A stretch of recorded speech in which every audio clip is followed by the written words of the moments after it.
Hi everyone, welcome to another episode of Sketchman Draws. So for the first time I have a new setup. I usually use this for live, so I just thought why not record this because you'll be able to see me doing gestures so today I just wanted to teach you the basics on how to draw a head so we're not going to go into too much details but we'll just cover the basics and just follow along. So before we start, let me. So I'm using Clip Studio Paint, as you can see on the screen, if you can, if it's not too small. We're going to start by drawing, as a warm-up, we're going to draw straight lines without ruler. So now I'm comfortable drawing in diagonal this way, like the straight lines, but like whatever is more comfortable for you, do that. And just like lines like this in different sizes.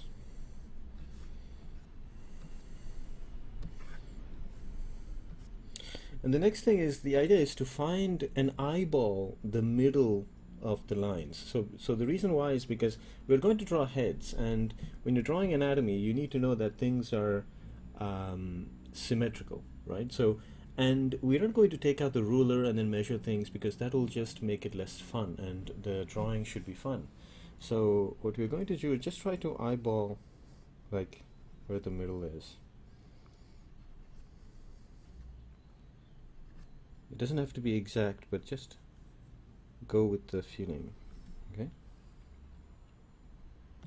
So we're going to do the same thing, but now with curves. So because we're drawing head and our head is curved, okay? It's not a flat. And this is the mistake that the beginners make when they're drawing, which is they start drawing the outline, which is great. I think it's great if you start experimenting, but it ends up looking flat because people don't keep in mind that the head is curved. Okay, so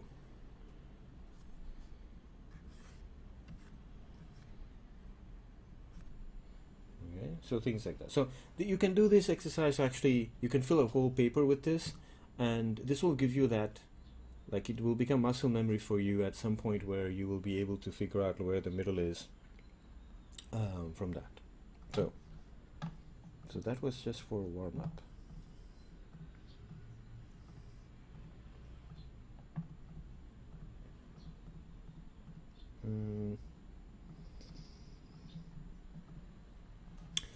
So for those who are joining for the first time this tutorial, each week I do free online drawing workshop, and the link of the meetup group where you can join the tutorial is in the description.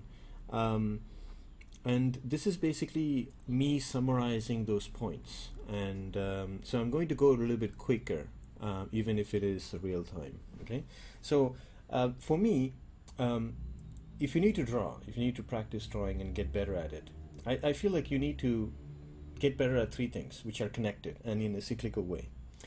Observe, so maybe I'll write it here. Again, this is just my interpretation. So observe, can you see that? Okay, just making sure that it appears on the screen. Visualize, and of course draw. And these are connected in a cyclical way. Observe meaning, like, we do that constantly, but when you're drawing, when you decide to become an artist, you have to be more conscious about it. Like you just, like, observing is just basically building up your visual library, your bank, basically. And then visualize, so observe your observation skills, like your ability and your concentration of observing things, taking time to observing things, will give you this ability to visualize. And actually you will see, just like you see on the screen, like now I've taken an example of an egg, and we will look at more examples. When you visualize things, in my opinion, it becomes easier to draw that, okay? Like, because you understand better the concept of what we are trying to draw. And then of course draw, which is the actual craft of mark making, like whether you're using brush or pen or pencil. So that's it. Like, and then this is like, it goes around, and it sort of goes in different ways as you will experience evolution in your drawing. So having said that, so now you need to think like a sculptor, even if you're drawing on a flat surface, which is why visualization is very important. Okay, so so just visualize an egg. Okay, so here you have the egg, right? I'm going to take the second egg here, this one, and I'm going to turn it so that the smaller part is facing down. Okay, so this is just a shortcut to say, like, it's a way to go past the technique that you've probably seen hundreds of times, which is to draw the ball to represent the cranial mass, and then draw the egg, right? What I'm saying is that just draw an egg, and this will be our generic head for the moment. Okay, and then depending on the type of head that we are trying to draw. I have too many layers. Of course, different people have different shapes of head, right? So we'll be able to like shave off or carve off like this clay, this egg-shaped clay, again thinking of sculptor, into the face that we're trying to draw. Okay, so now that we know what we have to draw, we're going to draw. So again, you just need a pencil, paper, and eraser. Any kind of brand will do. So we're going to start with that egg shape. If you have any questions or comments, please leave them in the comment section below. I'll try to read them.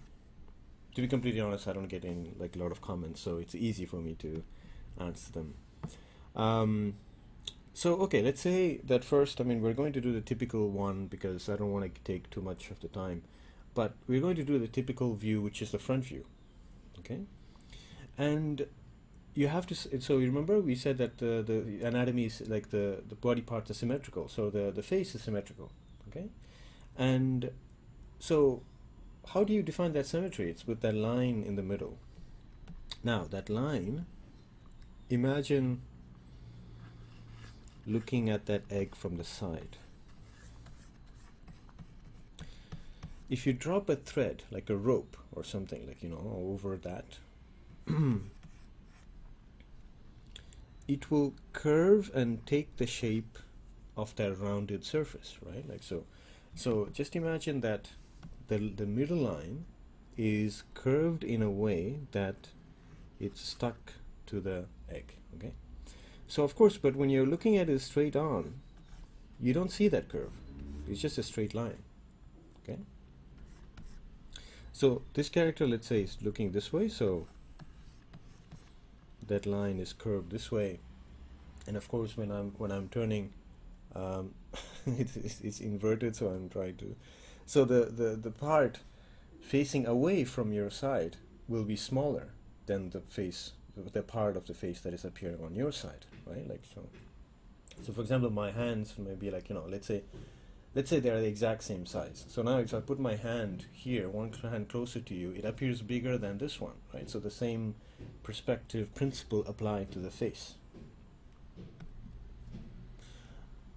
Well, there are background noises, apologize for that, but let's continue. So I'm going to draw another head. Again, the thing with this video is that you can play and replay again, over. So of course this character is looking this way. Okay. Now, let's get into the different body parts on the head. So again, these are just the basics, so for a basic understanding. I did this study. I just took like random, what we call beautiful faces, right? What we consider beautiful faces. And I've, like, if you, for example, if you look at Scarlett Johansson here, right? Um, there are landmarks that you can keep in mind that will help you build and understand the structure of the face. So the first thing is the hairline, which I marked as H. The second one is the eyebrows. Okay. The third one is the bottom of the nose, and then the chin. Okay. So these four landmarks are placed. I mean, usually, like beautiful for the faces that we consider beautiful, or let's say generic. In this case, we're going to build a generic model. These landmarks will be placed in the same distance from each other. Okay, and which will, which is why we did the exercise in the beginning of like eyeballing the middle of things, because that will give you that ability to place things without using a ruler. Now here, if I take the example of like J.K. Simmons here, of course the space between the bottom of the nose and the chin is bigger. First of all, he has his mouth open and he's smiling, but it's also like some men have this like really like a strong chin, so the space will be larger. And so the next time you're drawing someone, or like even if it's like a cartoon character, or cartoon character, if it's like a humanoid cartoon character and or a comic book character, just pay attention to those landmarks, the distance between those landmarks, and I think that will help you a lot when it comes to capturing likeness. Okay, so let's go back here.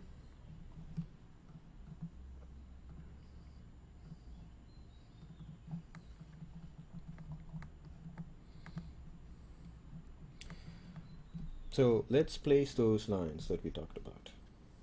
So let's say the hairline is here. Let's say the eyebrows are here. So now this distance, okay, so if you take it here, maybe somewhere there, okay, and then, okay, the chin should be normally here, but it's okay. Let's just say that our egg is like a masculine face. Okay, so as you can see, like so we have these four landmarks. So how will it look like from the first faces which are turned? They would also be straight lines, because if you take like if I take a cup here, right? So even if whether I turn the cup and then stay in the same thing, this area, this line will still be a straight line.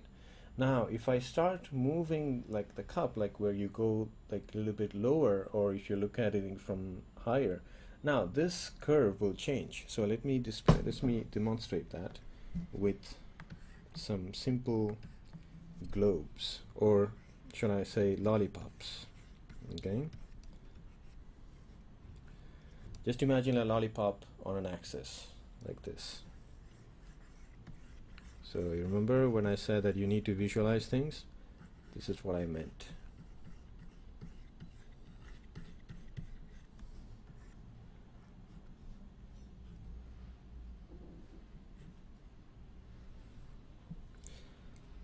Now if I do this,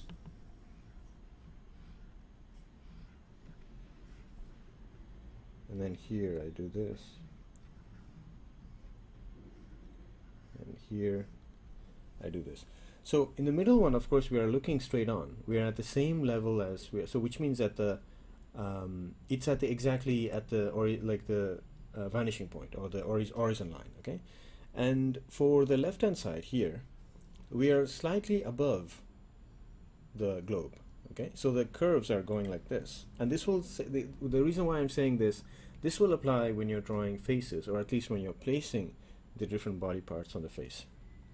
And when you're looking from the bottom, of course the curve will be different. And as you can see, even just by changing the direction of the curves, it creates the illusion of three-dimensionality, right? And that's what you're trying to draw. That's what you're trying to do with drawing, because drawing is magic, and you're basically just creating illusions with symbols. So now let's look at the individual body parts and then let's put them all together. So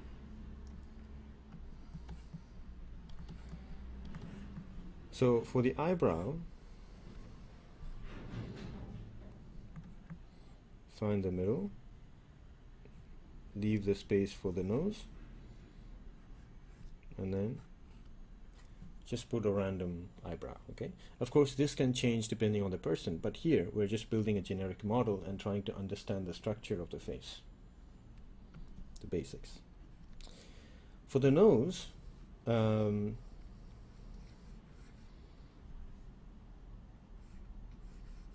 let's see, this is the line where this is the bottom of the nose, right?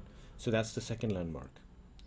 For the second landmark, do you remember when we were drawing, when we were kids, when we drew like sceneries and we would draw birds, like the symbol for birds? So just do that here. I'll tell you what the size should be, and that everybody has that, right? And the only thing is that the shape of that bird will change from person to person when you're looking at straight. Just keep that in mind. And then I'll draw, and I'll drop like just like brackets, and that's basically like a symbol for nose. Okay, at least when you're looking straight on. For the mouth, which is the third landmark, again we have that line. Find the middle, then do this for the upper lip. Okay, the mountains, remember? And then a trapezoid upside down. Again, I'm trying to make it as easy as possible by giving you objects that you can see or you can visualize easily so that you can draw them. If you can't draw them, it's okay, just try again. Like just watch this video again. Okay, so now let's put all this together, but first let's look at ears, because we want to cover that too. I'm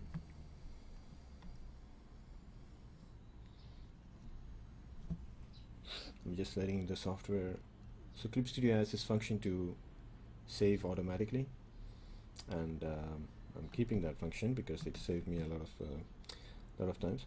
For the ears, I would say visualize a butterfly. Okay, so that's basically the shape of an ear. Okay, so again, let me draw that again.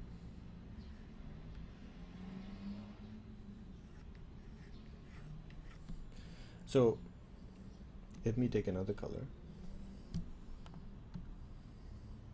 and just show you that it's all C curves. Okay, C, C, C, C, and then it's sort of a C curve here. And then here, this is, if you notice, this looks like a Y. This is a method I learned from Frank Cho, okay, who's a comic book artist. You see that Y?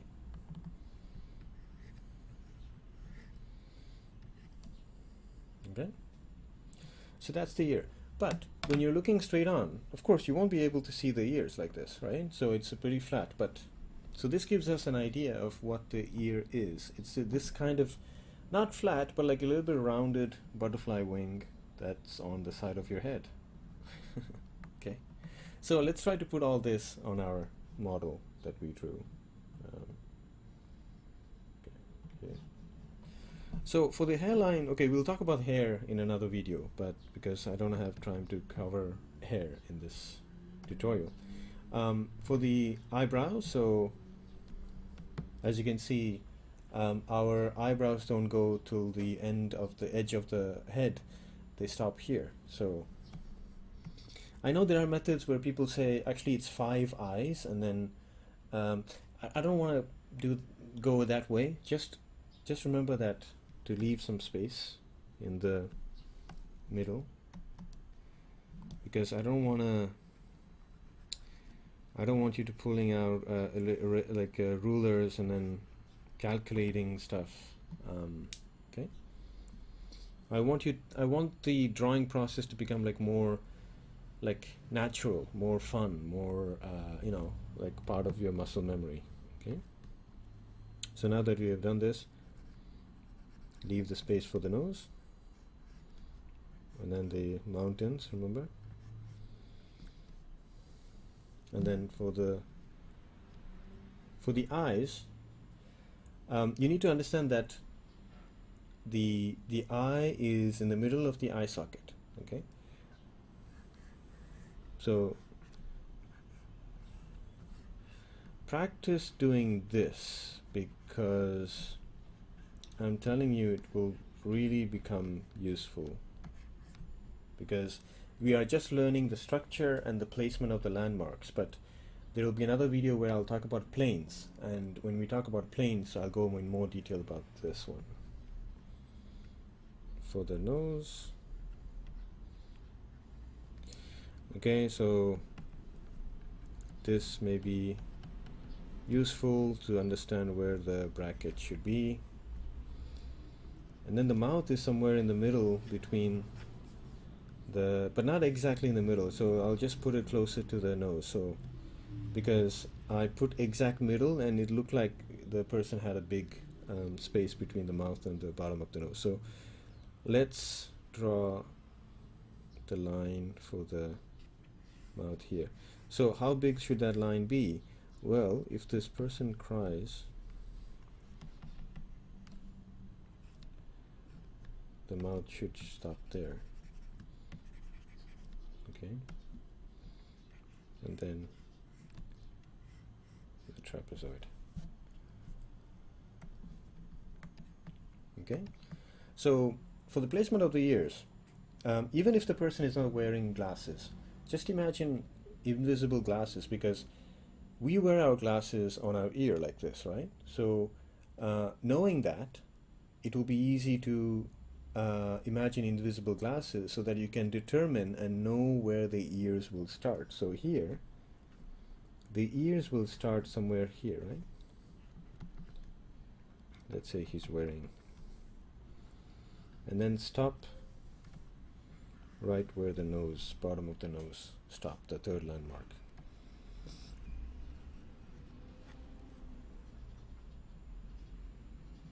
Okay, so again, I just did a freehand. It's not completely symmetrical, because if I flip it, you'll see it's going to be symmetrical. But I just wanted to do this to explain to you the basics of the head. I also have other videos on how to draw a face, so please go check them out. You should check that out. But thank you for watching, and I hope this new setup was better, because you could see me gesturing and stuff. And I hope you enjoyed the video. Please, if you did, please leave a comment, or if you have any questions, please leave a comment, and don't forget to check out the meetup group, where I'll do like weekly drawing tutorials for free, and it's online. Other than that, thank you for watching, and please like, share, and subscribe. This is Sketchman Draws. This is Boris for Sketchman Draws, signing off. Thank you very much.